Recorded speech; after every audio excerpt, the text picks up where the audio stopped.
Where did it start? What was the origin of all this? Like, what was the need to write these things down? What purpose did it serve to have these myths and legends and stories? Like, was it just to keep society together, or was it to retell a very important story that was a very unique thing that happened at the dawn of time? And that's why you see literary comparison of ancient Near Eastern origin stories is like a really interesting thing to do.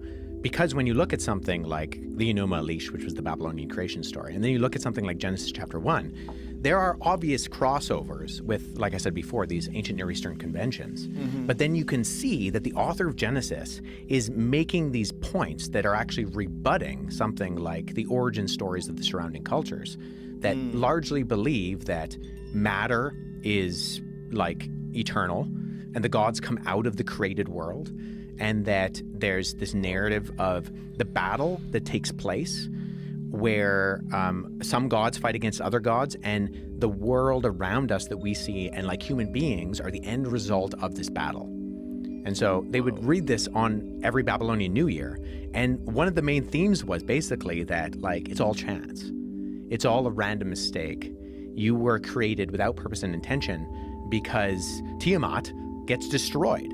And she's the god that, you come from. And then you read Genesis chapter 1 and it says, in the beginning, God creates the heavens and the earth, and he makes it good. And there's this idea that like that's countercultural in the idea that the Babylonians did not think that the world was good. And that like at the end of every refrain, it's good, it's good, it's good, it's good. And then it's very good at the end. And that humanity in particular is created in the image of God.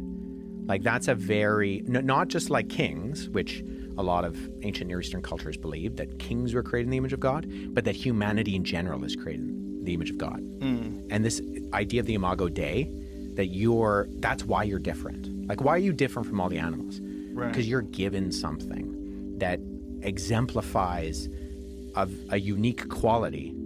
And then the ancient Near Eastern cultures that believe that, the planets are gods and that the sea is a god, and that Genesis chapter 1 looks at that and it kind of subverts the expectations of the day in getting to this ultimate question of why are we here, what are we supposed to do while we're here, and how do we get out of here?